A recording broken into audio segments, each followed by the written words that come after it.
Hello, guys. Welcome to another episode of Bikini and the Brain. I, of course, am here with the lovely Ashley Kaltwasser. Hi. That's me. It's magical. It's magical. And who is this guest we have here? Well, we have here NPC and IFBB judge, former Miss Alaska. Do I say former or do I just say like a Miss Alaska, kind of like a president? Yeah, you could say Miss Alaska 2011. Oh, okay. Okay, 2011. Cool. And I said NPC IFBB judge Jessica Anderson. And she was a... and she's an IFBB Bikini Pro as well. And also an IFBB Bikini Pro. Yes, so she knows her stuff. She knows her stuff. She's got the accolades for days on this. Yes, it's quite the resume. Definitely. So you get the double sparkle for you as well. I love double. I feel extra glittery right now.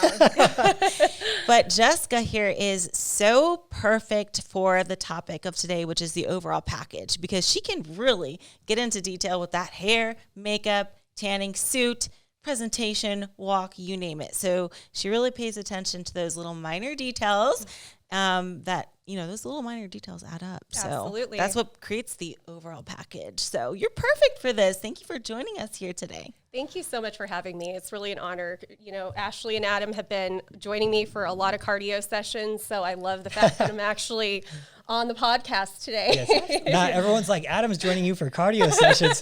Not physically. Not physically. Not physically. Adam doesn't do cardio. I did it the other day. I wasn't running from a bear. I'm back in the game. You know what? Cardio is just, you just have to do it a fean times and then you want to do it. You know? That's very true. Things, yeah. And once you stop, you're like, oh man, you have to get back I'll just into work it. out faster. That's all I'll do. I always try to find a way around it. Right. So jumping right into this, so how did you get started with getting into the judging, of course? Yeah, so I'll kind of give a little bit of my background. I have kind of an unusual background story, I would say. So obviously I'm from Alaska, and I was actually homeschooled my entire life, K-5 through 12th grade, and kind of my first introduction to even the stage or even like any idea of competition whatsoever. I was obviously homeschooled, so I didn't qualify for a lot of the scholarships that a public school student or even a private school student would be able to attain. So I was just literally Googling. In fact, I think back then it was like Safari or Firefox. It was a long time ago. And I was looking for scholarships that I would actually be able to apply for. And one thing that popped up was the pageant system in Alaska. So I told my mom and dad were super conservative, so I didn't know what they would feel like with me being in a bikini on stage, but they were very, very supportive. And back when I competed, every year you competed in Miss Alaska, you got a free year of tuition to the University of Alaska. Dang. So I was like, hey, you know what? I can do this. I'm going to try. So I had no idea my first pageant, what I was doing. I remember even going to Burlington to get my swimsuit. And I went and competed, and I was hooked to the stage. I was like, oh my gosh, I'm going to come back and win. And I came back. I actually competed in the Miss America system for a few years, and then my best friend talked me into doing the Miss USA system, which feeds into Miss Universe. And she, you know, so I competed 1 year doing that, and I won my first year doing Miss Alaska USA. So I actually competed on the Zappos stage at Miss USA, where the Olympia is held this year, which is a really fun kind of full circle. It's really amazing. That's cool. And it's an incredible stage, so I'm really excited for you. It's one of the most phenomenal stages I've ever been on. Woo! So I competed in Miss Alaska. I paid for my entire college tuition through my competition. And once I finished my year as Miss Alaska, I kind of needed some other stage hobby. Mm-hmm. So when I was Miss Alaska, I actually was trained by a former Miss Olympia, Valentina Chapega. She was Miss Olympia 2002. So she was sort of my first introduction to the idea of the NPC, IFBB, and the Olympia. I really hadn't heard of it prior to that. And of course, Valentina was just phenomenal, and she kind of coached me through my stage presence in Miss USA. And then once I stopped competing, I used her to kind of train and sort of get into more weightlifting. I was always very athletic, but being homeschooled, I didn't really have an outlet for my athleticism. So when I first went to the weight room, I was like, oh my gosh, this is like a playground for me. I can really, be active and be, physically fit. And it just really fit for me because I hadn't really come from a sport, even though I really was an athletic person. So after I competed in 2011, I competed 1 year in Alaska in 2012 in just a local regional show in Alaska. And of course, they're a lot smaller, but there was, a fair amount of people that showed up. And then I believe I got first place in my class in that one. So I didn't even know the idea of like first call outs or anything at that point. And I happened to be visiting Hawaii one time and visiting my friend out there. And I was doing a photo shoot with her. She was a model. I was doing a photo shoot with her. And a couple IFBB pros from Hawaii actually saw me, contacted the photographer, and they were like, hey, this girl really needs to compete in the NPC IFBB. And so they contacted me. I ended up meeting my coach through one of them. And, the rest is history. I won my pro card at NPC Universe in 2013. So I was actually the first IFBB Bikini Pro from Alaska. Woo! Oh, cool. Yeah, almost 10 years ago now. That's cool. And, I really, really loved the sport.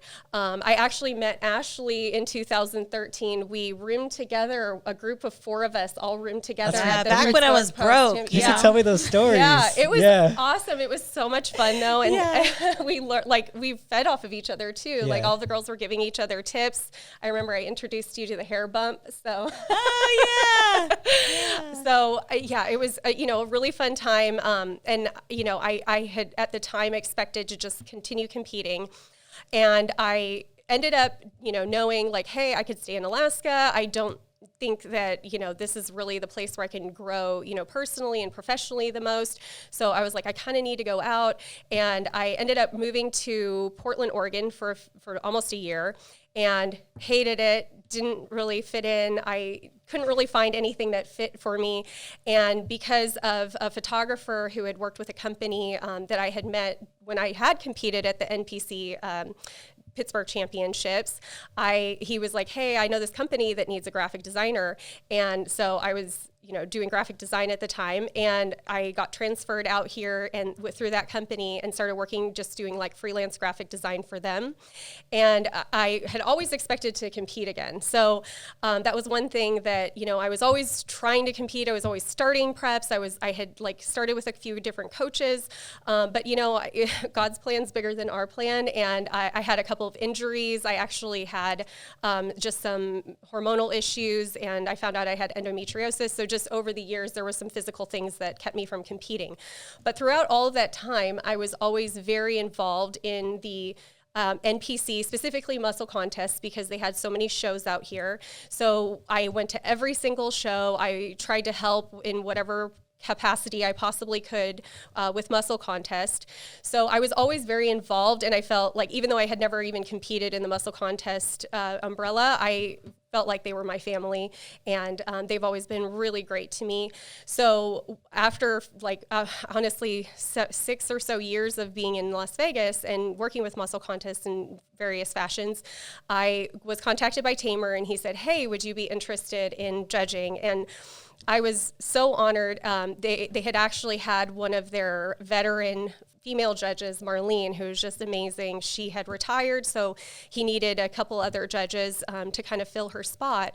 So they asked me, and so it's been a great honor, not just being able to represent the NPC IFBB, but also the female bodybuilders and female athletes in the sport. So I love the fact that, I've been able to represent, female athletes. And the wonderful thing, when we're all sitting there on the judges panel with Tarek and Tamer, they'll look at me and say, hey, what do you think? Or, what's your opinion on this? And we'll discuss things, So even though they've judged a million shows and they're veterans, it's definitely, they always take all the judges' opinions and, want the best athlete that day to win and consider everything. So yeah, and it's been wonderful, working. Tamer just like a phenomenal person. I hope that he gets like a legacy award or something from the NPC. He for sure will. I got to throw that in. 103 shows a year. Amazing, I think, right? yeah, and not just like within the crazy, United States, but what he's done to bring it to the global level and raise that awareness internationally is phenomenal. So throw that in the NPC suggestion box. Tamer and Tarek, they're really good buddies of mine now at this point, because I could respect like their efforts that they put into this. And where I really turned for muscle contests, where I was like, to me it was just like, it's another promoter. Like I go to 50 shows a year. I don't really, you know what I mean? It's like, whatever, it's a nice show. It's like, who does a good show, who doesn't do a good show? I'm like, they do good shows, I'll go to there. But then we did this one show in Vegas, and it was during like COVID and stuff. And I've told this story a couple of times, but we were doing this show, and me and Ashley were going to be doing a workshop before the show started. And I brought my crew from Denver. We had 17 people or something from Denver. Like everyone was coming. Like it was just from people coming from everywhere. And then they're like talking to each other behind the scenes. And like, you could see there's something frantic going on.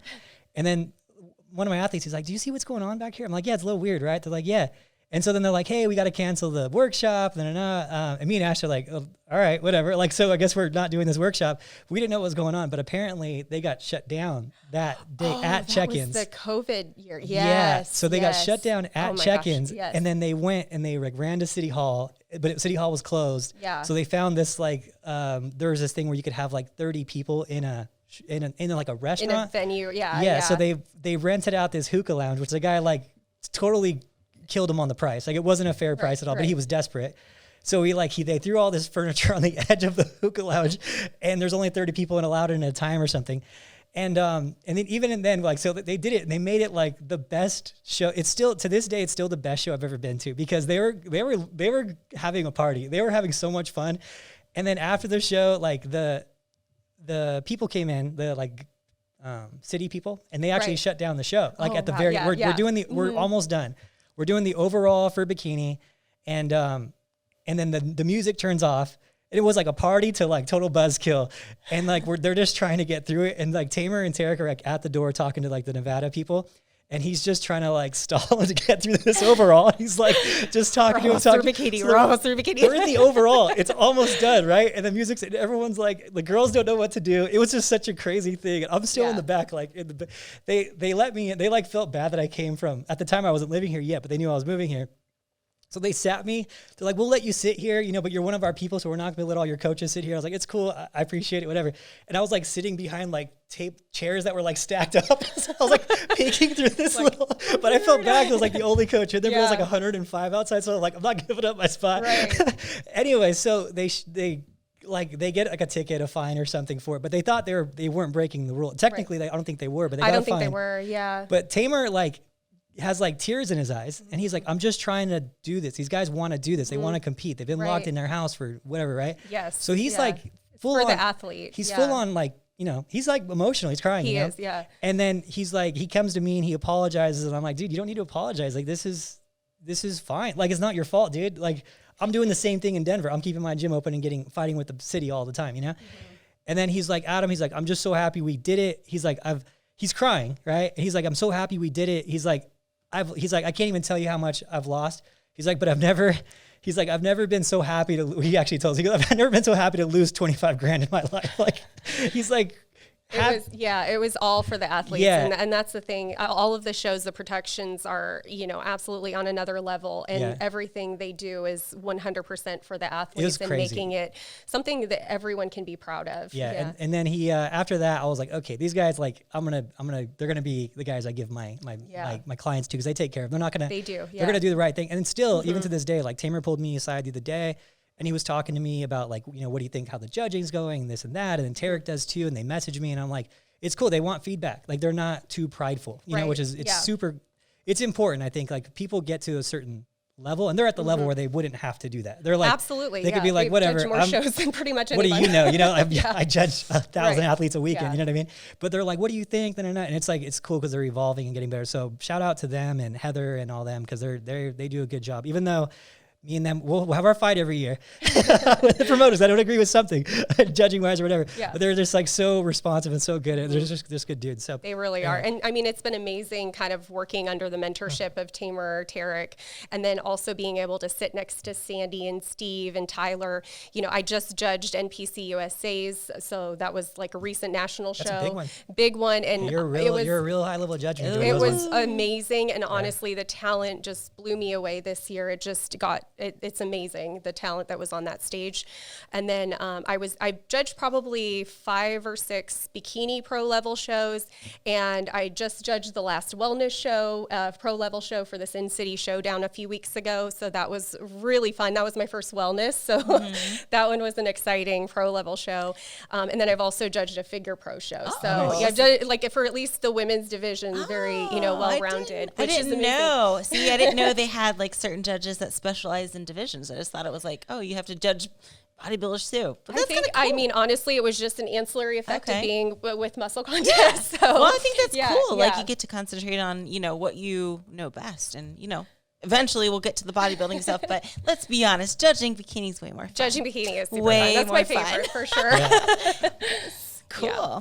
So, thank you for sharing about your story. That's really awesome. So, do you then like being a judge better than an athlete?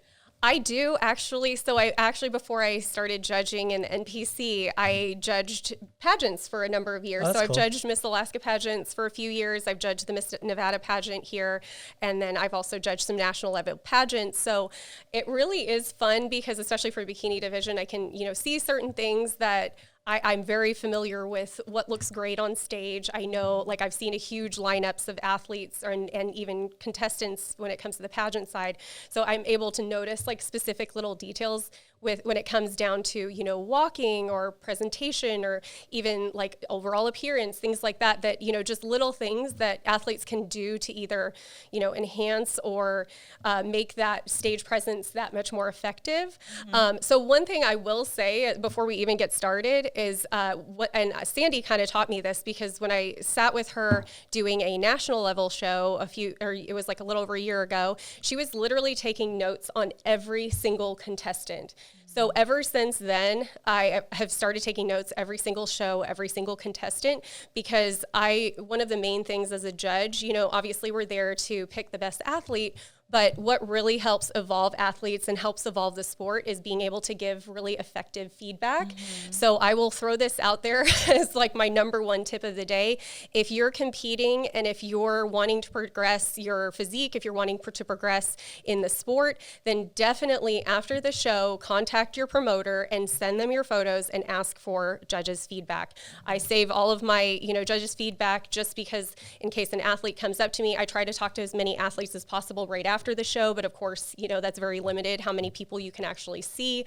But one of the things that is like gives me the best feeling is knowing that I've been able to help kind of guide an athlete to get to a better level and to become the best version of themselves on stage. Absolutely. So definitely ask your judges for feedback. Most judges, like they're all here for you and they all want to help you. So that you're only doing yourself a disservice if you're investing in everything else and then not getting that feedback. Absolutely. And I find like, some people, some competitors are they'll go off feedback of their family and their mom that said, you should have won. Of course your mom's going to say you should have won. Of course. But, sometimes you just got to get feedback from the people that know what they're doing. So although it's nice to hear from your family that they thought you should have won, they're not the ones that know the most. So I think that's, really good advice, and don't be shy about getting feedback.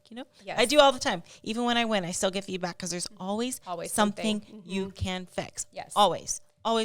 So, don't be too proud. Okay. So my first question for you, Jessica. All right. So with the bikini division, it's the division that has, I guess, the largest variety of physiques, right? You'll have softer girls, taller girls, smaller girls, bubbly muscle girls, lean girls, a little softer, because it's the most, I guess, subjective out of every division. But just to put it plainly, how would you describe the perfect bikini physique? So as a judge, we're really looking at 4 different things. So we're looking at overall shape, proportion, and balance. we're looking at conditioning, we're looking at muscularity, and then we're looking at overall presentation or your stage presence and posing. So with bikini, and obviously every single division, no matter, I mean, we're talking men's bodybuilding all the way to bikini, we're looking at those 4 elements. So depending on the division, obviously the weight of each one of those categories will vary a little bit. So for bikini, the first thing that we're looking at really is the overall shape and proportion of the athlete. So the ideal bikini athlete is a feminine, balanced, I would say hourglass shape. So that means that your upper body matches your lower body with a very, very tight, small waist and midsection, and everything you're doing on stage enhances that hourglass proportion and that feminine shape. So even when it comes to, you know, how much muscle you should have on your body, it's all of the muscle that you should be putting on should just enhance your hourglass shape. It shouldn't be to push anything too much. It should be simply to balance your lower body to your upper body. So for example, a lot of girls will have a little bit, you know, heavier lower body. Usually they carry a little more fat there. But you know, when you're on stage, you want to make sure your shoulders balance your hips. And then you want to make sure your waist is very, very tight. So even when you're posing, you want to make sure you have that illusion of an hourglass without overdoing anything. Okay. So this kind of goes on to that question as well.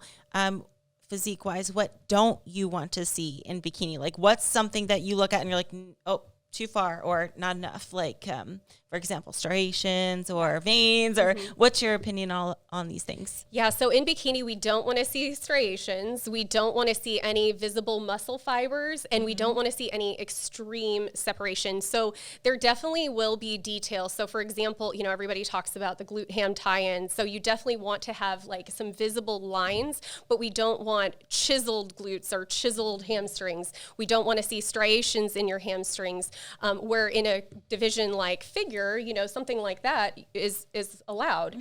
So bikini, I think, is honestly probably the trickiest division to peak, because where in a lot of divisions you can just kind of chase the conditioning.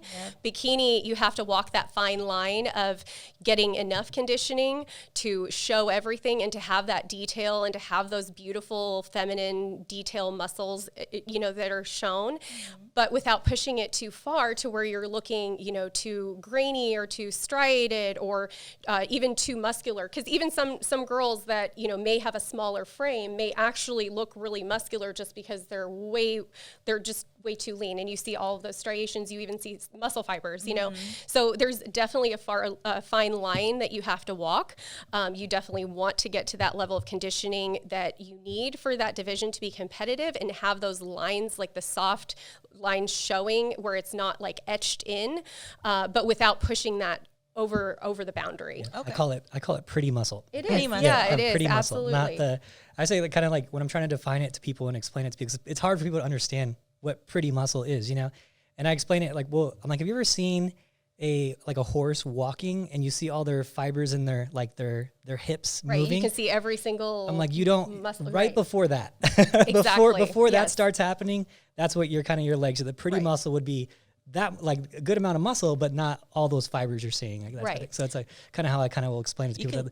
Describe it as like supple muscle, maybe like bouncy. I like it. Bouncy muscle. Yeah. Like, I mean, I wouldn't be too bouncy though. not bouncy muscle. Jiggle, you know. Like Don't you wanna could twerk, poke you know? in and it's not like Right. It's rock Yeah. hard. Yeah. You know what I mean? Yeah, there was not too much. You don't see like the grain detail. No you don't see the graininess. vascularity Right. detail, which some girls are just going to naturally have some, which is acceptable. But the overall softness, I was like, you know, how it was described to me by Sandy was an effortless beach look where a girl maybe dieted to go to the beach for a couple of weeks, something like that. Right. That's Yeah. kind of how it was described to me, which I thought was a good understanding of the division itself. Yeah. And I want to make it clear, because a lot of judges will say, you know, oh, you need to fill out your frame. So when I give that type of feedback, I'm meaning that you need to create that illusion with muscle or build enough muscle. I'm not telling a girl to put 10 pounds of muscle on her body, but you need to create that illusion of an hourglass in order to balance your upper and lower body. That's really what that means. So, you think about a woman's body and you have, obviously you have your shoulders. So you want to have nice rounded shoulders. When you're facing the back, you want to have nice rounded delts, just again, a touch of detail without it being too deep or striated. And then with your bottom half, you have this nice round, your round glutes actually give your bottom half that like hourglass shape. So we don't want anyone that looks just like a skinny board up there. We want somebody that's actually has built the muscle in the right areas just enough to where they give that hourglass shape and they create that illusion on stage. Personally, like I'm a big fan of a tight, tiny waist. So whatever you're doing. Okay. Let me just say, if anybody looks at your competition pictures, you have the smallest waistline I've ever seen. I was actually 18 and a half inches on stage when I was competing. I don't know if have you seen her stage photos? No, that's like Issa small. Yeah, that's crazy. It was tiny. Yeah. And her hips are wider too, which makes it really like an hourglass. It's crazy. Oh yeah, the badonkadonk is there. she's very, she's got some great genetics, but hard work as well. But yeah. But for the women, if you do have some women, it's again a kind of a genetic thing. Like obviously I genetically do have a smaller waist and I've done, waist training and, vacuums and things that have helped enhance a smaller waist. But when it comes to giving that illusion, that's where like posing really comes in hand. Cause some women just naturally have a little bit, thicker midsection, and you can pose in specific ways for your body type and build enough on top where your shoulders are balancing out your bottom half and where you're posing in a specific way where you give your body that illusion of an hourglass shape. So a lot of it has to do with just really being able to critique yourself and being able to see like, okay, I'm a little imbalanced here. How can I make this more balanced? So again, a lot of it, like when we're looking at a bikini competitor, it really is about that overall shape and overall package. I think an important thing you said there too, just so the bikini girls can make sure they hear it. When you say you need to be fuller, this is just so you know, on the coach's side, This is what we hear. When the judges say, I know what you mean, but a lot of times the newer competitors, like the judge said I was flat, and I'm like, well, how would they even know like if you're flat or not? I'm like, how would they even know? Like they don't know your carb load, they don't know what you look like before the show. They don't really know if you're flat or not. Did they say you're flat? Like you need more?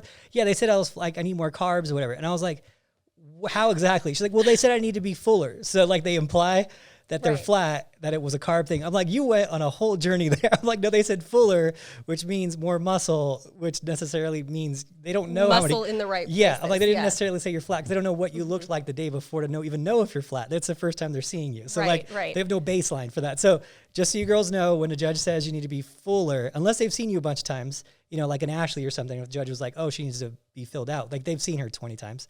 So they understand if she's flat or not. But if it's like your first time in front of one judge and they're like, oh, you need to be fuller, they don't mean you're flat. They mean you might need more muscle. You might need to fill out your frame. So fuller means two things. Like, so just to clarify, because we get that so much with athletes when they come back from a show. And I'm like, no, you have to go through that whole thing. So just that's a good timing to kind of go into that explanation that you just said, fuller and fill out your frame in terms of, and filling out your frame doesn't mean maximizing your muscle, which is not maximizing your muscle. It's literally building muscle in proportion to a female figure. Yeah. And I have the same thing. I'm glad we're having this talk because there's a lot of arguments out there that people don't get. And I'll have these amateur bodybuilders and they're like, well, how do you expect? And I'll be like, the men's physique guys are getting big or whatever. Like, well, how else do you expect him to fill out his frame? And I'm like, well, hold on a second. He's men's physique. We're not filling him out his frame all the way. Filling out your frame all the way means you're now bodybuilding. That's right. Yeah. We're talking like you're pushing it to an extreme when you're filling it out. And even when you get to divisions figure, you can push the muscle a little bit more. You look at somebody like Sydney Gillum or Natalia, they're definitely pushing the muscle and what their frames can hold a little bit more than a bikini competitor, which is literally just building for that shape. Yeah, and exactly. And even figure isn't completely filled out entirely on their frame. So when you guys are saying those things, how do you expect them to fill out their frame? Like you got to understand there's there's a big difference of a filled out frame is Rami. That's a filled out. No bikini competitor should come up looking exactly. like that. So fuller, filled out, and fuller carbed, and fuller muscle, all different things. Yeah, so exactly. there should be some like different terminology, right? Because it's always comes we back. need to have like keywords. It's like fuller muscle, fuller carb. That type of thing. It's funny. I usually try to explain it. So if I am talking to an athlete, I'm like, your shoulders aren't in balance with your lower body. So, and it's interesting because I did just judge USA's, and in previous, judging of that level of national show, a lot of times the feedback was, oh, you need to get your lower body a little more conditioned. You need to get more conditioned. The conditioning this year at USA's was phenomenal. I mean, like most of the athletes, you could tell they were training their legs. They looked really, nice and in shape. But it seems like they were just forgetting to lift on their upper body, because a lot of my feedback was, you just need to round out your shoulders a little bit more to balance out your body. Your lower body may be there, but you just need to round out your upper body just enough to balance it out. Do you think some of that was because they're coming in to get those? So yeah, what I've noticed, the biggest difference I've noticed in the bikini division has been the tie-ins went from kind of partial tie-ins to full etched, tie-ins. yeah. Edge tie-ins, which kind of happened. You can see the real transition happen when Janet won and then when wellness came. Because it almost seems like when wellness came, the full tie-in, like it was like a thing where like, oh, it's too much. It's a deep V. And Sandy was saying, it's a deep V. We don't want to see a deep V. And then Janet won with full tie-ins, and then wellness came. And then I think when the judges started seeing wellness with full tie-ins, they started like looking for it for bikini versus it going the other way, which how it was originally intended. So do you think some of that was the girls were trying to diet down more to get the full etched tie-in and then sacrificing a little bit of fullness on the upper body because they just had more body fat before than they do now? I don't know if that's part of it. Do you think? Yeah, I think that, I think what's happening is a couple things, because when you look at photos, sometimes it's a little bit difficult to see the level of conditioning, because when we're a judge sitting, 15 feet away from a competitor, then we see what it actually looks like. And it honestly does not appear sometimes as conditioned as it does in a photo. So I think what happens, a lot of athletes and coaches will look at some photos and will be like, oh, they're going really hard, or they're going, for a lot more conditioning in the division, when it could just be the lighting that happened to show up on that photo. Because I've seen competitors that I've seen on stage, and then I've seen their photo and I'm like, wow, they look way more conditioned in the photo. So there could be some of that that's happening as well. And then I think that, you're right. I think that maybe there has been a little bit of more development in bikini and in the glutes because of the wellness introduction. It seems like they just saw it and then started rewarding it, and then it just kind of became the standard. But I have to say, with like Janet winning this year, and some of the other competitors that with Jen winning this year, they have gone back to where it's I like Jennifer as a look, because it's not. It's what the division is supposed to be. Should look like. Issa was crazy in the waistline, but she didn't have like the crazy tie-ins or anything either. No, she's a little bit like just an etched, or not an etched in, but just a very soft shape in the back. Yeah, I always say there's a big difference of signs of a tie-in and an etched tie-in. Like there's a big difference of a full tie-in and a signs of a tie-in. Yeah. Right. So we definitely don't want an etched in tie-in. That's not what we're looking at. In fact, even at USA's this year, there were girls that showed up with that, and they didn't place in they may have placed top 5, but they didn't place in top 2 positions. So, there is, again, in bikini, there's that fine line.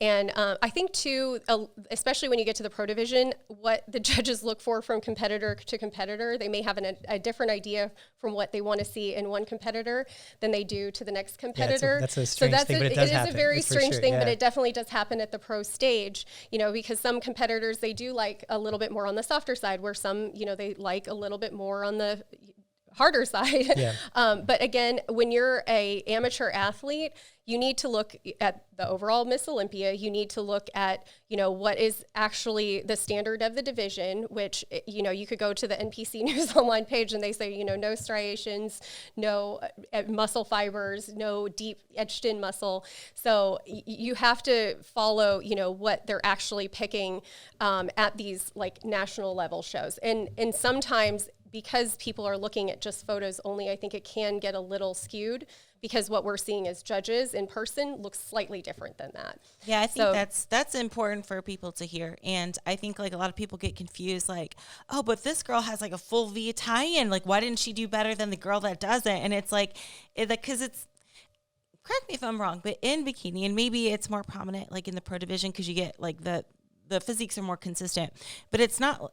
Typically the person that would win a pro show isn't the leanest or the softest. That's They're in the middle. Correct. Yes. That's where you should be. Even correct. like when we're going into shows and stuff too, I'm like, I don't want to be the leanest. I don't want to be the softest. The perfect spot would be in the middle. So I don't want to look like I'm on the hard side or the soft side. So if I can float in the middle, that's best. And I think a lot of people get confused by that because they're just thinking, got to be the leanest, got to be the leanest, got to be the leanest, most muscular. So I was like giving an interview to somebody that was asking me questions about the Arnold UK and stuff.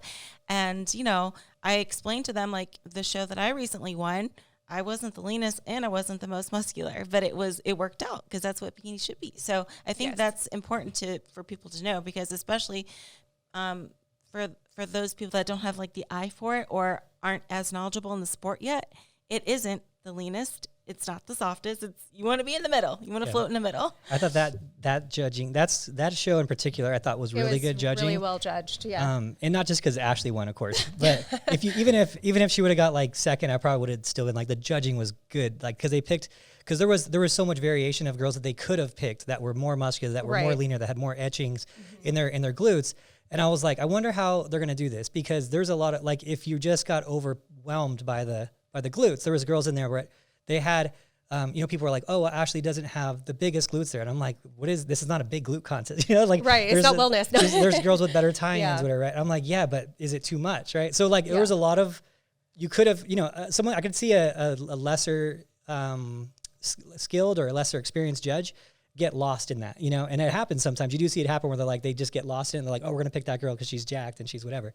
And it happens a couple times a year. That's not what we're looking for. And it's usually one of those things. things, So, but with Ashley, I think that everything that you talked about was there. The tie-ins were there, but it wasn't the full crazy tie-in. They're full, but they're not like etched full. The waist was small. Everything was there. There's not too much striations. There's in the shoulders is always going to be a little bit of detail. I think with the conditioning these days and how big the shoulders are, there's just like no way around it. But it's not like grainy, And so I thought that was a really good one the other day. And there was another one that weekend too that was a pretty good one that was judged really well. I think it was the Texas. Yeah, yeah, the one in Texas. That was maybe the weekend before. I think that's was it okay. Yeah, because you could see there was girls with tighter waists than like the Duraja there, right? There was a girl with a tighter waist and she had a little bit more body fat than the girl who got third. And I'm like, but that's where it should be with bikini, right? So I liked that one. That one I was like, okay, they're sticking to it here. So I was happy with that one. Yeah. And it seems like there's been like it just kind of goes like this. Like there's like it goes up and then the control, and then goes up and then control. I don't know if it's just based on location and the judge or whatever, but it does have. I think variance. Overall, I know Sandy and Tyler has a really good eye, I think, for bikini too, and it like every time I've sat with them, it's been extremely consistent, and they always pick the overall shape. And what's interesting about the show Ashley just did, Savannah, who actually won the Miss USA for NPC USA's.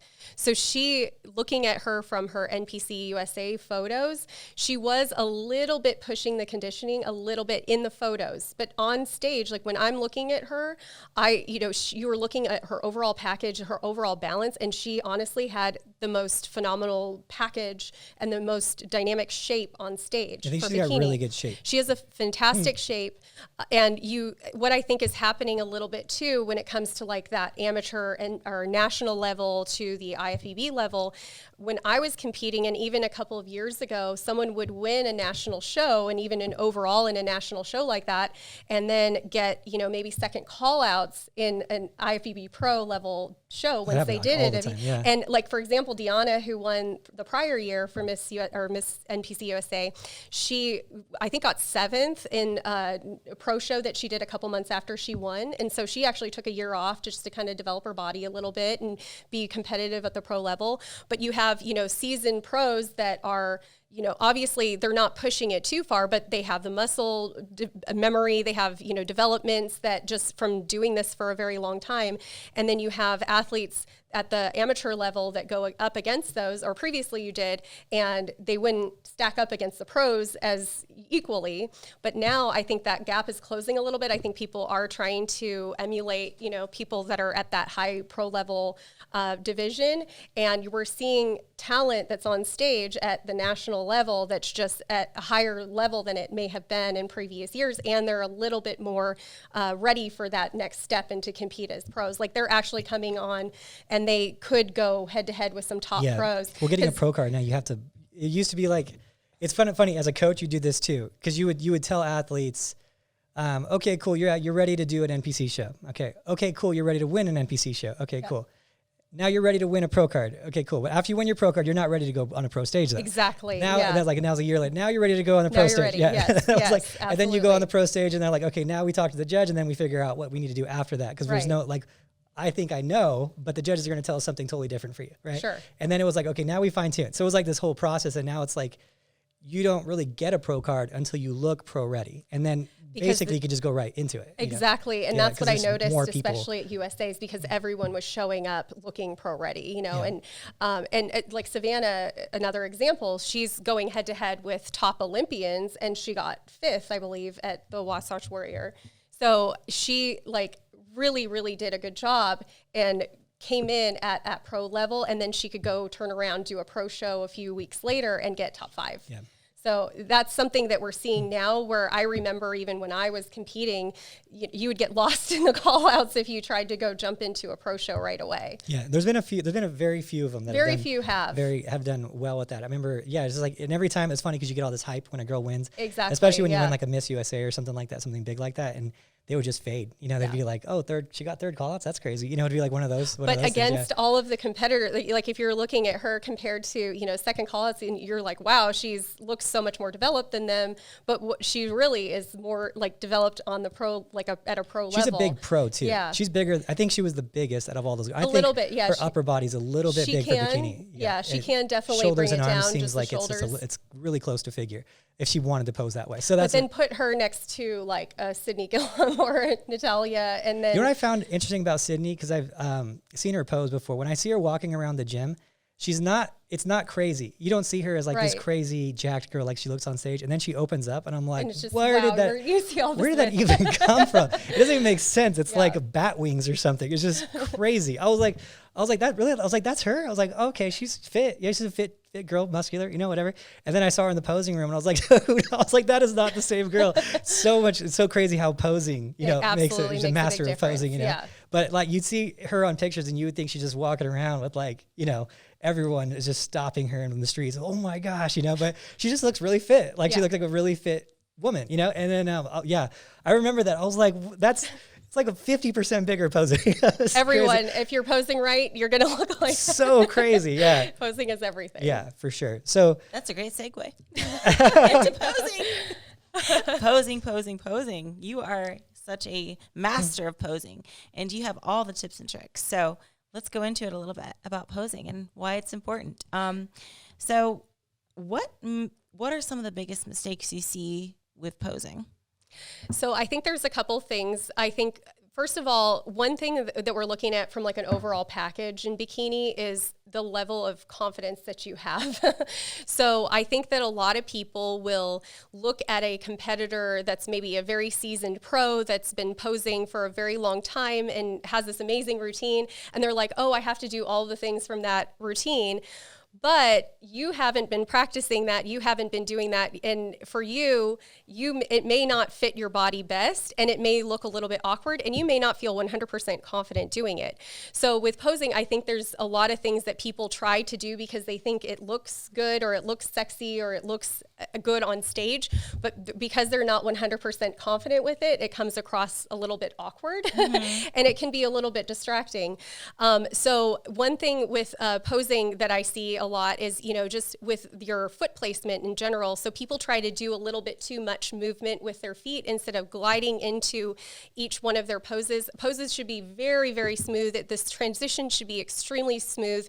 You shouldn't try to be overly doing anything, and you have to just pay attention to your foot placement for your specific body. To go back to what we were saying before about creating that hourglass illusion, just because, Ashley may do her front pose in a specific way with her foot in a specific way, or, just her body positioned a certain way, you may have a slightly different body type where that doesn't show off your physique as an hourglass shape as much as maybe tweaking that a little bit would.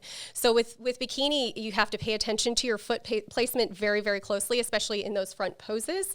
And also, I see a lot of people, they don't fully rotate their upper body sometimes, where we're not seeing that balance from upper to lower body. So again, every single pose you do has to emphasize that, hourglass balanced shape. So your upper body should be balanced with your lower body. So making sure you're putting your, shoulders in the right position, making sure your hand isn't too high, making sure it sits at the natural part of your waist. So you're not giving your body, again, not in that hourglass balanced look. And then another thing that I notice, and this is probably more in the amateur, well, I know it's more in the amateur level than the pro level, but a lot of girls, when they're doing their back poses, they just bend over way too far. Yeah. So I see that, mostly on the amateur level, but again, we're not looking to see just the back of your legs. We want to see, you should be standing upright all the time. If you think about it again, from that balanced look, if you're bending all the way over, you're losing some of that balance from upper to lower body. So if you notice, like Ashley, when she does her back pose, she's very upright. Her chest is upright. Her shoulders are down, and she's very, very balanced, upper to lower. And she's kind of just pressing out her glutes just enough to be able to enhance that shape and hourglass shape. But she's not bending over. Yeah, so I like that. I like how you describe that. And I think something that also doesn't translate in photos is that whenever girls bend over more, it makes their hamstring and glute tine look great. Yeah. But also, they're 2D instead of 3D. So you lose the 3D glutes, right? And that's something that does not translate in photos, because you'll look at a photo and they're all just from the straight back. And then you see a girl whoa, her glutes look huge and she has this crazy tie-in. But also, if you were to see more maybe video footage, or if you were there, you'll notice that, her glutes are flat now because she's so bent over. Absolutely. That there's no 3D projection. And that's something that does not translate to photos, I think. But it's funny because I think even pros make that big mistake too. And I'll tell you something, I'm not the tallest competitor on stage. I'm 5'5". But oftentimes in the lineup, I will be the tallest because girls bend over too much. Way too much. In the back, in the back pose. Yeah, you'll see her in the front pose, and she's, medium. She's the average medium height. But then in the back pose, she's the tallest. She's the tallest. And there'll be girls that are visible in photos too. We've drawn lines on it. She's there's girls that are 5'8", 5'9" that are shorter than her in the back pose. And I'm like, how does that happen? It's crazy. Yeah. But they don't realize they're and it's funny because everyone talks about the tie-in, but what they're forgetting is that the judges also want to see the upper outer edge of the glute too. Exactly. You want round glutes. The more you bend over on that, the more that's going to fade away. And then you're also going to get more striations that way too, because you're stretching the muscle more. So you get that separation of the upper to mid glute. That striation comes in the more you're bent over, and then your shoulders look smaller because you're farther away. So everything goes away, and you're exchanging that for the tie-in. And then if the judges catch you on top of that, because you could cheat it, and you could cheat it an inch, 2 inches, judges probably won't see it, but you start going, 3 inches, the judges see it right away, and then it's that very obvious actually. And honestly, it's a little bit of a turnoff when you're judging. Because you're below them, looking up it's too, not. So. That's not the angle that we want to see, you guys. Yeah, and that's so. I'm glad that you talked about that, because that's definitely a trend right now. A lot of people are really starting to do that. Even you're seeing a lot of even pros trying to get it too. Well, I see. So I'll give you a really good example. So I just judged the wellness show at the Sin City Showdown a few weeks ago. So the wellness pro level show, and I would say probably half of the wellness pros were doing this. And I think it's something that they may have seen some of the other pros doing it, and they've just kind of copied it Brazil, because they think they need to show more of that tie-in. But there were competitors that were doing that actually lost placements because they were bending over too far and it flattened out their glutes. Because in a wellness competition, obviously you're looking for that like full density, especially that density in your glutes. I mean, you're obviously looking at that in bikini too, but especially in wellness. And some of these women were actually losing a lot of that density of muscle or that, illusion of it because they were bending over too far. And there was one competitor in the morning show that actually fixed it in the night show, and she ended up jumping up a couple places because she fixed it. So it could definitely be detrimental when you're on stage, and it could lose you a show or it could lose you some placements. Yeah, I've seen the weirdest things cost people a show. I remember it was earlier. It was like 2000, probably like 12, 13, something like that. Like it was a long time ago. When I was competing. Yeah. And there was this girl who showed up and I was like, and she was backstage and I was like, dang, this girl's going to win the overall, and I saw like, you're always going for the overall as a coach. Yeah. And then she got on stage and her posing was super awkward and she was wearing like a TJ Maxx, whatever, Target bikini. Right. And she had her hair up in like a clip. I thought she was going to I saw her like that. And I thought she was going to, get ready and all that. And then she lost, and I was like, man. And I just talked to her. I was like, hey, just so you know, like you by far the best physique in this whole show. Like by far. She's like, why didn't I win? And I just told her. And then she went and did another show and ended up winning the show. Like she did incredible. So all these little things like you're talking about, the posing, the hair, the makeup, all this stuff, it all matters so much. And it's unfortunate because usually you only learn it from.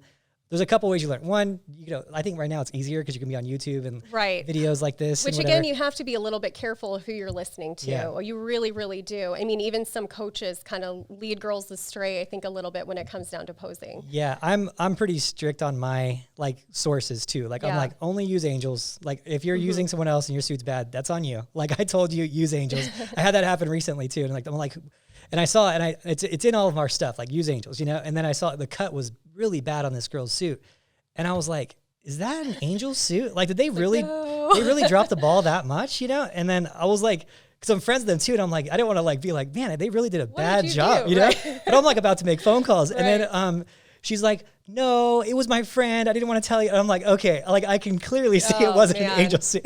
And that's the thing, like the cuts change all the time. You have some suit companies that are using like old cuts, and you have posing that changes all the time. Like you talked about the high arm. The high arm was a thing at like a USA's and like, gosh, I remember it was like 15 or something. And then this high arm thing came out. I'm like, who's doing this chicken wing thing, right? Well, and that's the thing. I think somebody does it and then they win or something, or they do or they really have like well. A big team. And then everybody starts doing it. Yeah, and then it kicks for a while. And so it's like you have to be going to shows, you have to be watching shows, you have to be seeing the changes in the posing. And like just on a 6-month time frame, you could see things just a little bit more, a little bit different. Like it's like sometimes it gets pulled back. Like actually what's really cool, the back posing got pulled back quite a bit over the last 2 years, I want to say, because there was a point the girls were full on like starting the lat spread in the pro level, actually flexing it. Yeah, and I'm like, what is going on here? And that was like the Issa effect from the front pose. She does this front pose where she opens her lat up a little bit, and then it started getting crazy after she won the Olympia, and then Tamer and Tarek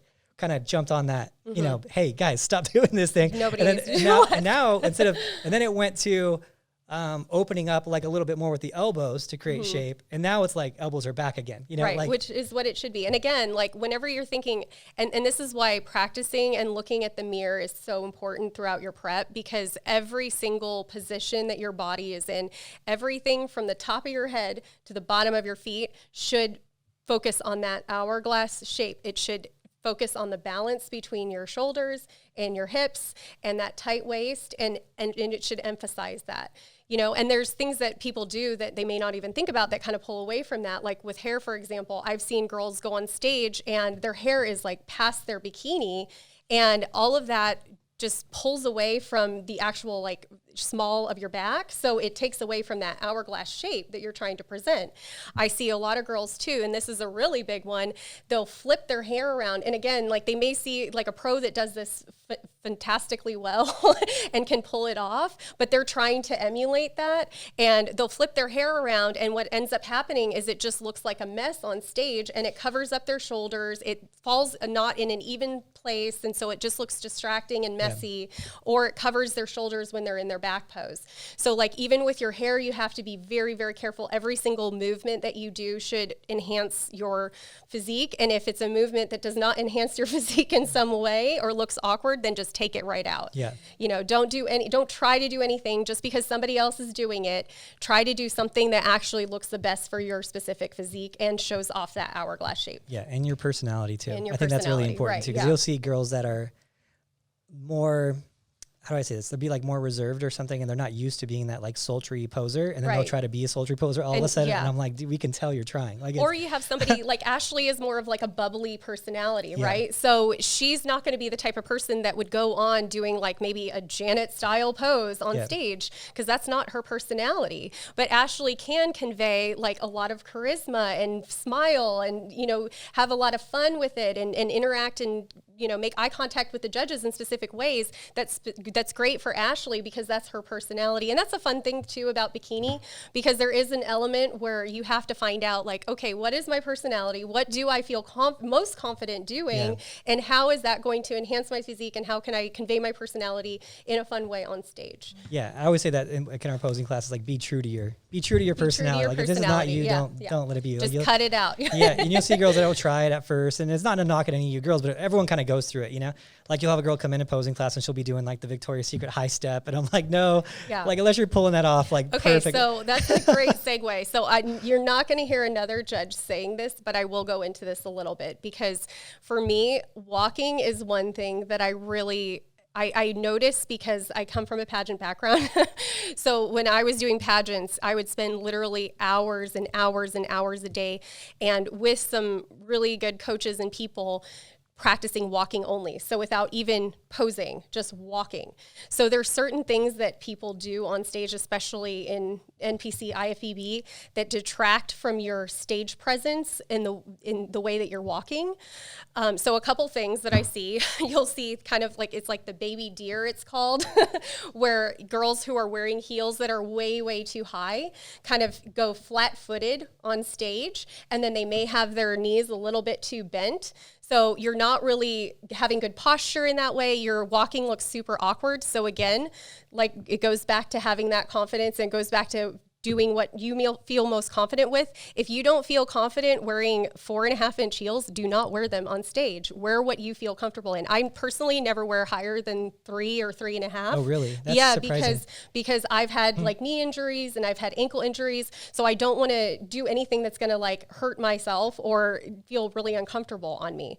So you don't have to wear super high heels. I've tried to, and I've been successful, but having taller girls, like, you know, I let's thought say you five- said you were going to try to put on 4.5-inch heels. No, but I do walk. I do walk pretty good. I walk and pose. I want to see this. I'm not bad. I've been teaching bikini poses since like 12 or 11. Anyway, it's funny when we come to the class and then I start doing the walks, and the girls always start laughing at me. It's so funny.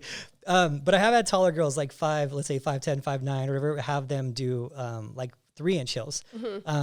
Without the platform in front too, Right. to kind of shrink them down. Because then everyone else is doing, 5-inch heels. And so that puts them more along the same lines as right. the They height don't as look everyone so else. like Yeah. skinny sometimes. Yeah, next to, you get, Right. it's because when you go to when you're in the bikini open division, Yeah. you're all the heights are there. So you get Right. an A-class girl in 5-inch heels, right? Who's 5 foot. So now she's 5'5". You get a 5'10" girl in 5-inch heels.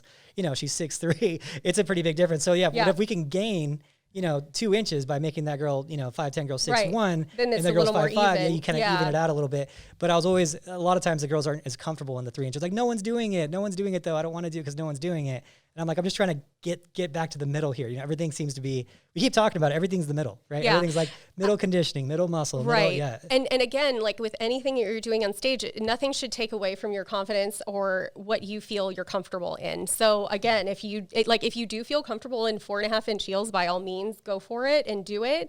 But it's not necessary. We're not even really looking at your feet. We're looking at how smooth your posing is and how smooth your transitions are and all those little details details and where your foot placements are rather than what you're wearing on your feet. You know, obviously you need to wear the clear heels that are standard for an NPC.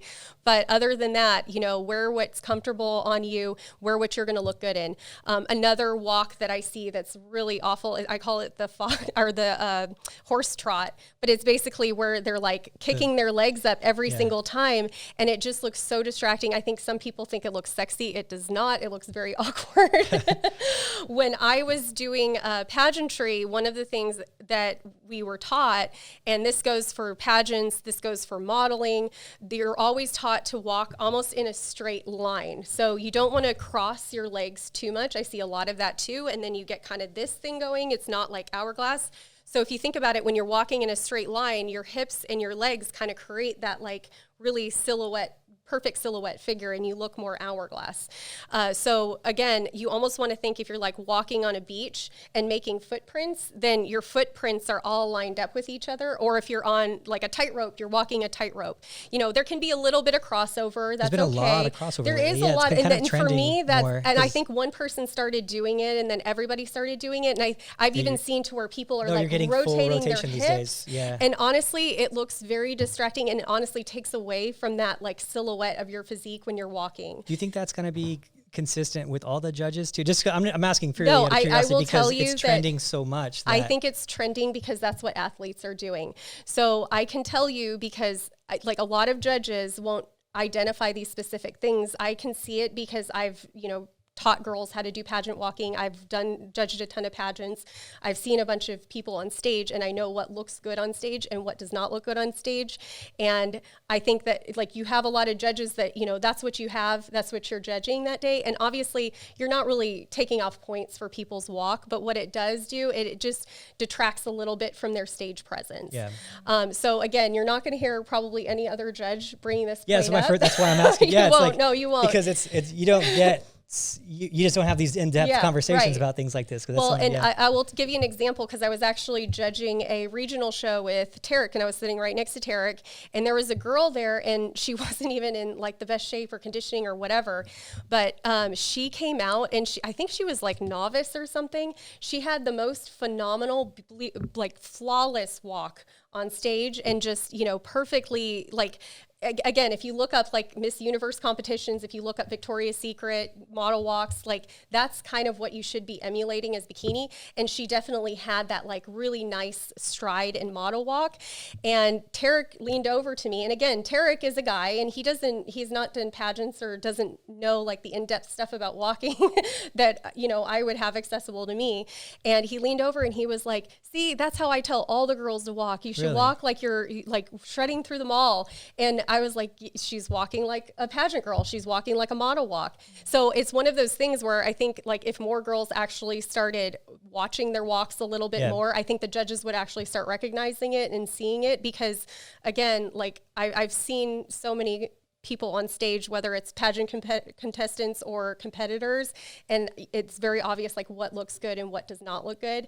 And like the crossover thing, you know, there's a lot of girls doing it. It's not like the worst thing that you can do, but if it takes away from like your transitions and your flow and your posing, then you know, maybe you should look at that a little bit. And again, like look up, you know, Victoria's Secret modeling, you know, shows, look up Miss Universe competitions, Google some like pageant walks, and you'll see that a lot of those women will kind of have their shoulders down, they have their body in this perfect silhouette, and they're walking in a beautiful straight line. Another thing, just on the same point, is you get a lot of this like crossover in the arms. And again, that detracts from your body. So, and it's very, very distracting.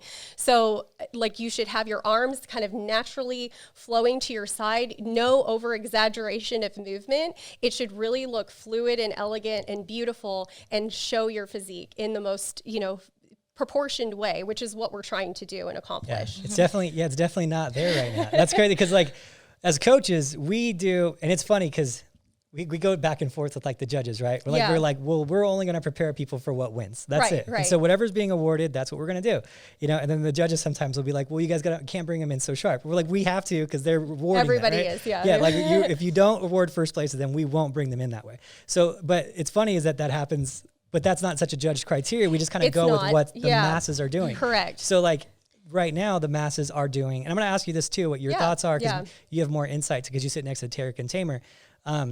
One thing I got good info on from Sandy too was don't spend so much time posing, especially these pro routines are crazy. I was just about to bring that. Oh my God. To bring that up for a while. Yeah, these pro routines are getting out of control, and the crossover walk makes it 10 times longer because it's like I look at the crossover walks with rotation. I'm like, that is such an inefficient way to get from point A to point B. It drives me crazy. Each step is like I'm 6 like, inches. dude, I could have been there twice and back by the time they just take like 2 steps because it's like every time they step, it's like facing a different direction. If you're counting steps, it works. No. It drives me crazy. But it just seems like these pro routines are getting longer and longer and longer. And touching on the point where you said like they think that sometimes they have to emulate their favorite routine or whatever. And, you know, Sandy's even said to us as well, the longer you're on stage, the longer we have the ability to see your flaws. Pick and in fact, fact, I'm pretty certain I have the shortest pro routine on stage, and I don't even walk in my routine to the back because Sandy said I don't need to. Why do it? Yeah, Somebody started it, and then everyone did it. Yeah, and now I'm the only person. Yeah. I feel like I'm the only person that doesn't do it. And it's got. But she's like, no, that's fine. You're fine. Yeah, hers is less than a minute. Usually it's about 51 to 53 seconds, and that's with her adding some things to it. And, you know, I don't. We're probably going to reassess it for the Olympia, of course. You know, but it was like 40 something for most of the time. Which, and you look at these pro routines, are like 90 seconds. It's crazy. They're up there over a minute. Yeah, So any of you girls doing the Olympia, there's going to be about 50 of you there. No, there's going to be more. Is there gonna be more? Oh, there's going to be more. So, other than the girls that Ashley knocked out already. Yeah, I know. We didn't do such a. We were. It's funny because all the girls that were like complaining about Ashley winning were like DMing me like, "Hey, is she gonna start competing again?" Like after they won, and I'm like, "No, you don't get to pick when Ashley gets the quality control of Olympia quality control." There's like this. We're gonna get her a T-shirt that says Olympia quality. Jay started saying calling it the quality. No, it was JM started calling it the quality control team. There you go. And then he told. Who did he tell? Dan. He told Dan Solomon. He's like, you know, every time Ashley wins, we should be like giving her a bonus because you guys are saving entry fees to the Olympia. It's so funny. But no. The pro routine. So I'm going to ask another question about it because this kind of goes into it. The pro routine on the back walk now, because okay, as a coach, we go with what wins, right? That's what's winning, what the trends are. The trend right now is, you know, sultry posing. You're getting a lot of crossover, a lot of hip movement in the front walk. In the back walk, you're not getting as much crossover, but you're getting a lot of hip movement, rotational hips. You know, that's pretty much how everyone's doing it at this point. So what's your thoughts on that? What are the judges' thoughts on that in the back walk? Yeah, so personally, I think the hip rotation is very distracting, whether it's from the front or the back. And again, it kind of detracts a little bit from your overall physique. And I think that somebody thought it looks sexy or makes your butt look bigger. I don't know what it is. And these girls are getting crazy with how much they can. I don't know if they could do that. It's a lot of rotation. Yeah. I mean, I think a little is okay. But again, like any extreme movement on stage is actually distracting and it's taking away from what we're actually looking at in your physique. And to your point, the longer anyone is up there, the more movement you're doing, how long you're on stage is how long we have to pick you apart. And sometimes when it comes to the pros especially, we're literally picking hairs between the first, second, third, fourth, and so on. It's very, very minor things. So even if the judges don't sometimes identify like, oh, you know, she's like not, her posing is like awkward or whatever for this reason, they don't even know, like can't pinpoint what that is. If they don't like it as much as maybe somebody who's just equally as, you know, in shape and conditioned, then, you know, probably the person with the better routine is going to win, you know? So it does come down to these little tiny things. And honestly, when it comes to over exaggeration, it really doesn't bring your eye as a judge to the right places. It's distracting. It's just too much movement. And it really takes away from your overall like power and stage presence. You think of like, you know, a powerful person or a powerful speaker, like they're literally like standing there and they're not moving. They're really just saying, here I am. And even when I was doing pageantry, if you look at a lot of the girls who win, you know, they have a very smooth, simple walk and they stick to a pose and they pose and you're just like, wow, she looks great. And then she's gone, you know? And so that's kind of the effect that you want to have whenever you're posing. You want to go out powerful, not this excess movement, nothing that's going to detract from that strength and power that you can bring to the stage, and hold it and then show off your physique in the best way possible and then leave the stage. And that really should be your goal. Yeah, it makes a lot of sense. So, and that's just to confirm too, with the back walk, you're getting that consensus from the other judges too. They're not liking as much hip movement, but it's just so many people are doing it. There's nothing they can really I mean, I'll be honest. I haven't like had conversations so much about the hip movement, but that's one thing that I notice. Yeah. I mean, I'll definitely talk to Tarek now after this. Yeah, I'll no, be like, hey, what do you think about that? Because you could, we have to teach girls that with I what, notice. Yeah. And honestly, as a judge, I feel like it just does take away. And it's like, I think that they're trying to, show personality or show, and again, a little bit is okay. But what happens when it gets too extreme, like with your hand movement, with your, rotations, it just pulls away from your overall physique. So we're not like focused on your physique anymore. We're just focused on your movement, and it's very distracting. Curious. Yeah, that's an interesting one. Yeah. It's funny because when you said that the rotation's not really a thing, I'm like, whoa, everyone's rotating. Everyone is rotating. No, I will say that.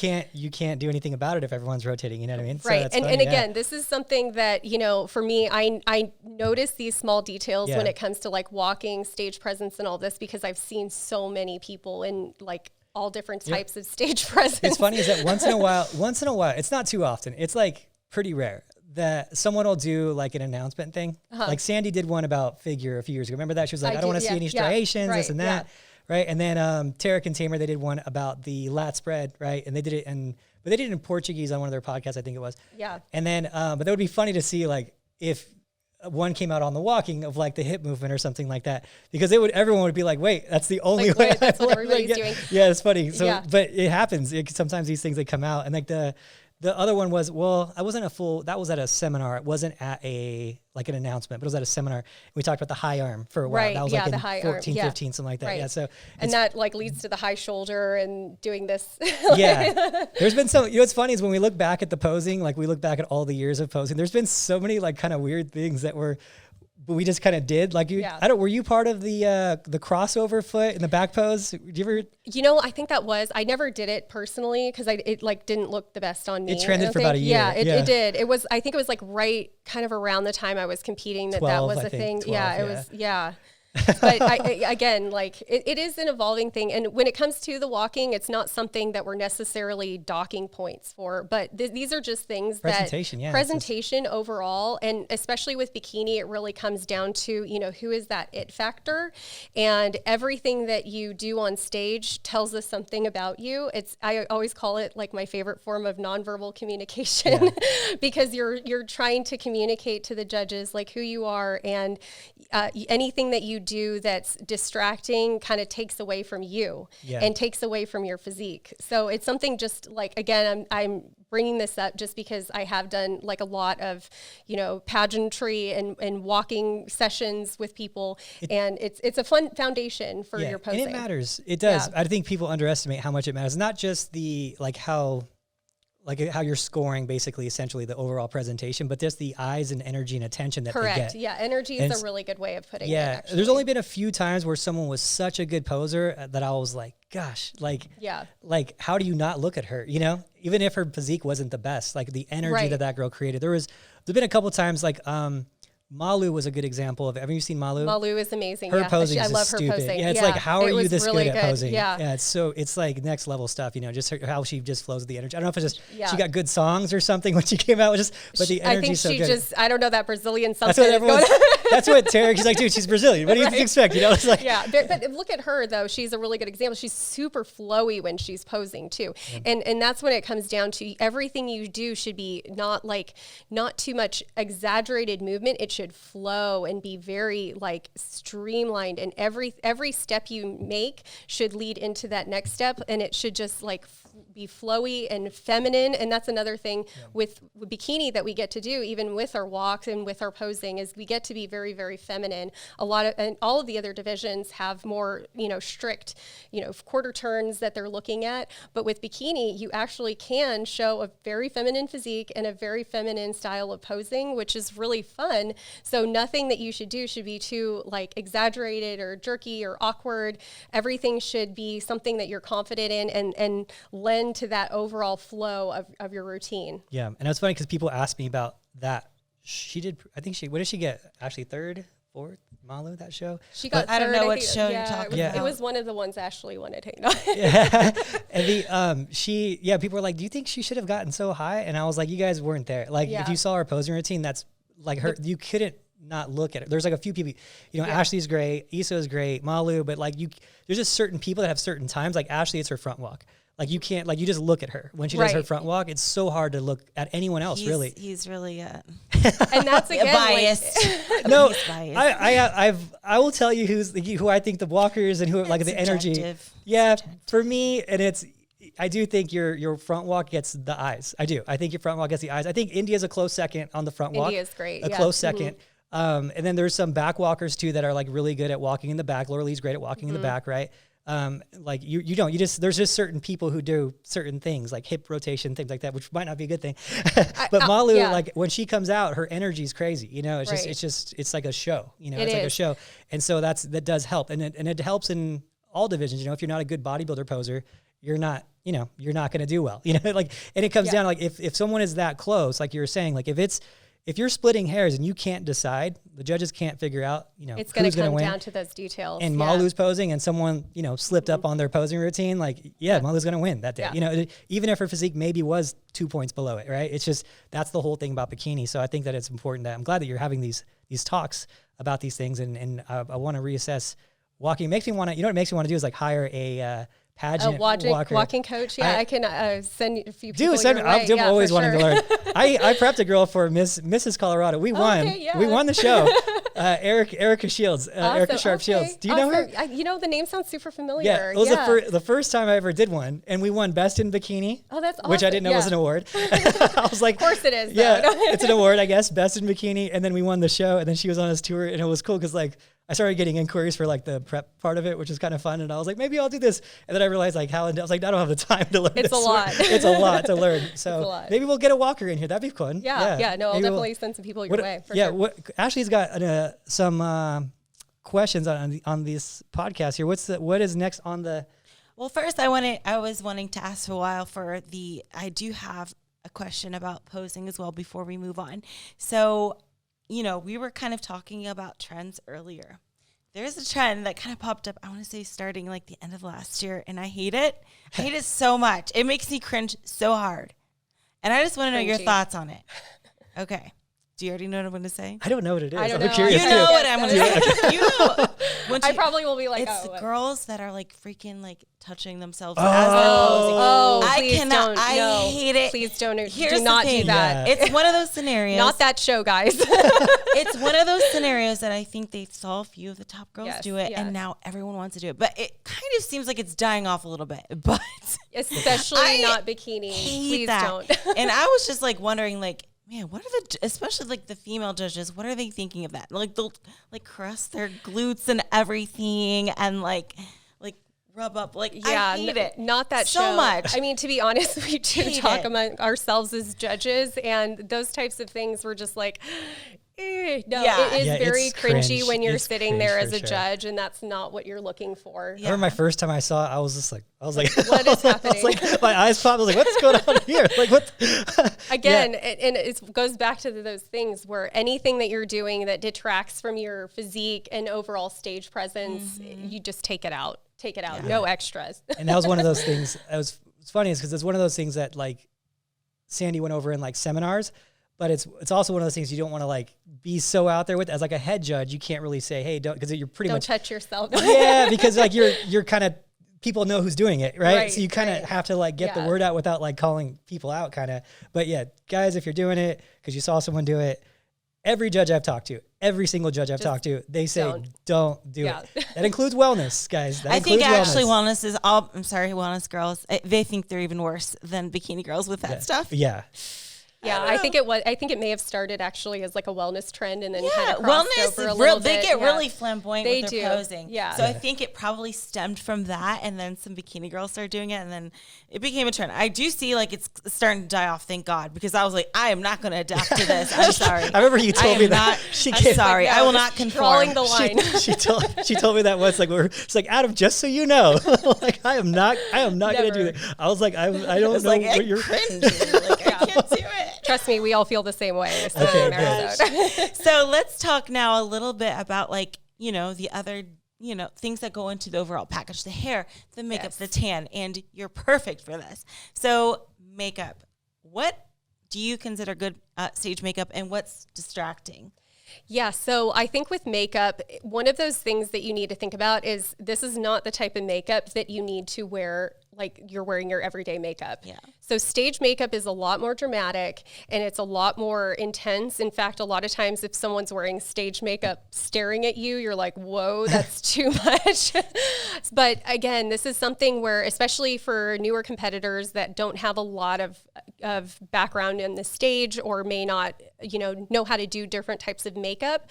If you're planning on doing your own makeup, which I'm not against people doing their own makeup, but hire a makeup artist to actually teach you how to do makeup before you go on stage and then practice it a couple times before you're on stage.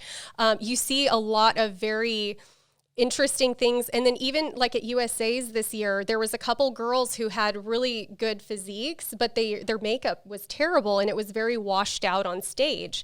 And I even had one of the male judges leaned over to me when we were looking at the lineup at Bikini, and one of the girls, like she actually had a really good physique, but her makeup just wasn't there. And he said, wouldn't you, if you're investing in doing your prep and everything for the show, wouldn't you hire Elaine to do your makeup? And it's one of those things, if you don't know how to do it yourself, either hire somebody to do it that day. If you don't want to pay the money to have someone do it that day, or if you don't want to wake up at 4 a.m. to do it that day, then definitely hire an expert to teach you how to do it or learn how to do it on your own and practice with light before you go on stage. Because I'm telling you, if you're wearing the makeup that you're used to wearing, even if it's beautiful makeup, it'll make you look really washed out. And then a couple other things that I see, a lot of girls wear really heavy eyelashes, which make shadows under your eyes.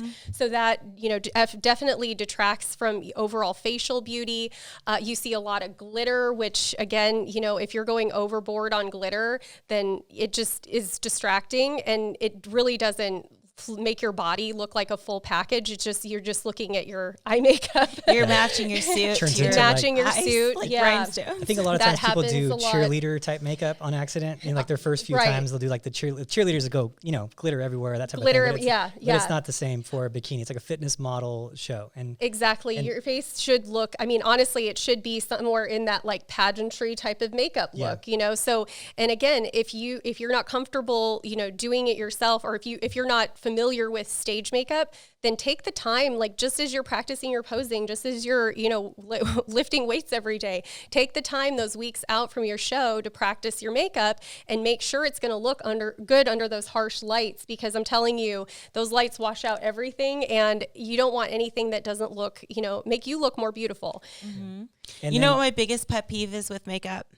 I don't know if you share the same thoughts. I want to hear this.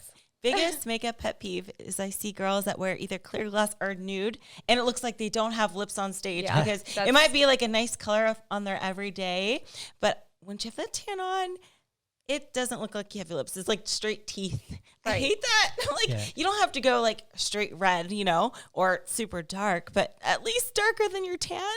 So you pop a little bit. And I would say you want everything that you do on stage, is like everything is going to look a lot more washed out. Obviously, that's why we wear tan to begin with. You're trying to show off your physique and not hide anything. If you're not wearing a tan, then you're going to look flat and nobody's going to see any detail at all.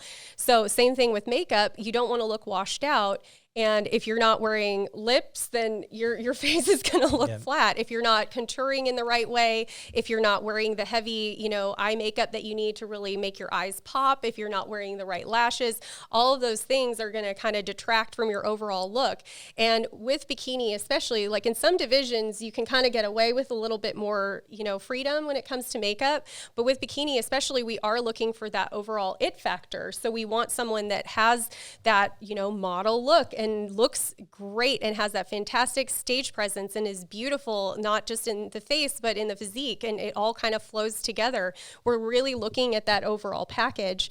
So, just some minor details of just not doing your makeup correctly can really detract from your overall look and appearance. Yeah, one thing I'll say too is the girls who wear like clear gloss, where it's like a high gloss, when that light hits you, then sometimes it It's could look just like all reflective. teeth. Yeah, it's just like a white light and then your Right. teeth, and it doesn't look good either. So I'm Yeah. always recommending a color without too much of a gloss, Yes, yeah. something that shows And the a good difference of like your medium color. You want something that's dark enough to show, but you like usually a red lip most people cannot pull off, so I wouldn't recommend going full red, but you want something that is going to define your lips and going to make, all of your features stand out. You don't want any of your features not looking equally, stand out.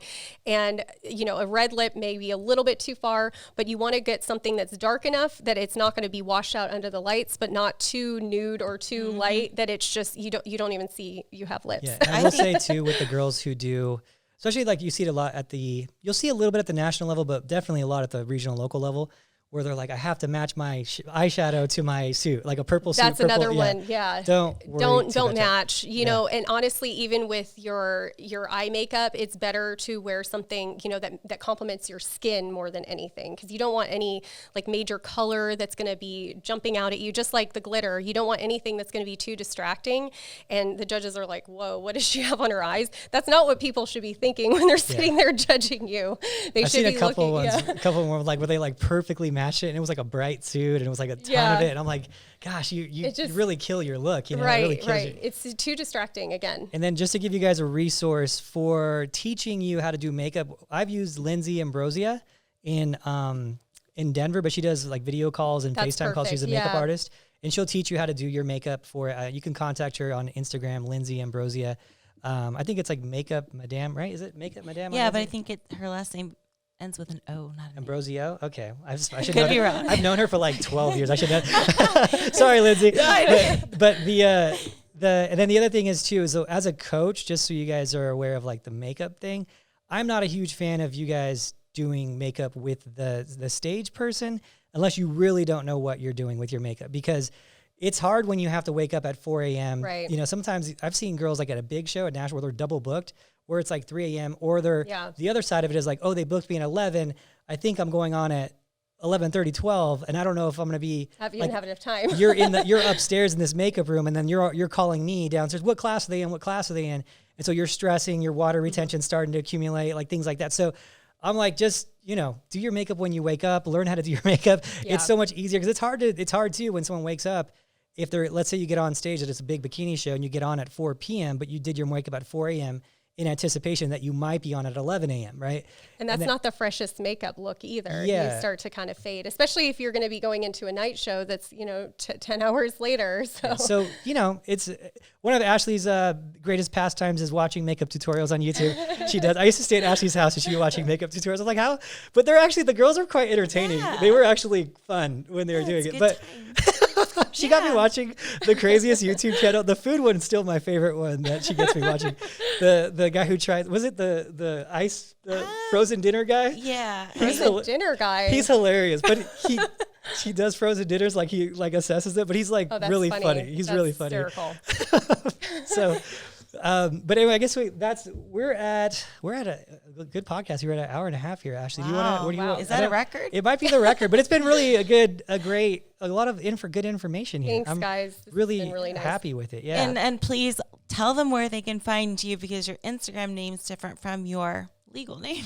Yeah. So congratulations. Did you recently get married? Is it recent? Well, it's been over a year ago, so I'm in the process of like changing my name everywhere. So your wife's going to have to go through that. Oh my gosh. It's such a pain, but you don't realize how much your name's on until you go through everything. And she's waiting for the DMV now. She's it's a mess.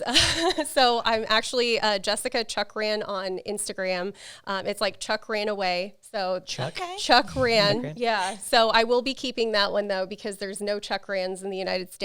So oh really? There's very few. What's the origin? It's actually, I think it's like Austrian. Oh, okay. Yeah. I've never heard it. I would not be able to place it. There's not many of us. So I got that Chuck Instagram Ran. handle locked down. So I'm just keeping it. That's cool. And then, so recent good news, you're going to be, you took a good job promotion. So you're just so we could, are you still going to be with Muscle Contest judging locally and stuff like that too? Yeah. So I will always try to do as many shows as I possibly can and work with them on that. I'm based now out of Las Vegas. I recently accepted a position of Vice President of Marketing for a new resort opening out of Phoenix, Arizona.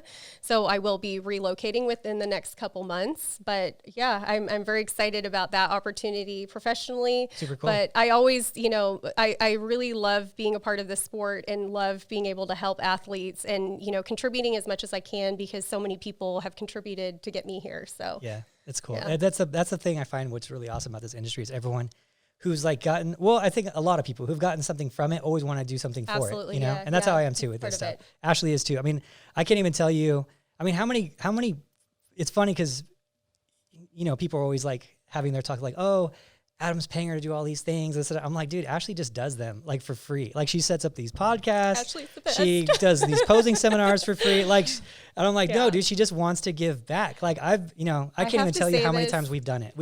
How many posing classes have we done together? 100? I don't know. Jeez, 200 at this point? I don't even know. It's a lot. It's like, it's crazy. Yeah. I've known Ashley it's been almost 10 years now, and she's the most humble pro and just one of the sweetest people in this sport. And just as a spokesperson for the sport, thank you for all you've done. And so nice. Even a podcast like this, like there's obviously a lot of male oriented podcasts and really focusing on the male divisions, but it's great to have a voice that's kind of speaking for the female athletes as well. Thank you. Thank you for your services as well. You're very helpful. And, you give out some good tips. You give good tips. Thank you, guys. Yeah. Well, I guess with that, guys, and all the love in the room, Yes. we'll be done. And thank you again so much. And Thank good luck you with for your having me. new journey out there Thank too. you. Yeah. All right. Thanks, guys, so much for listening. Bye, everyone.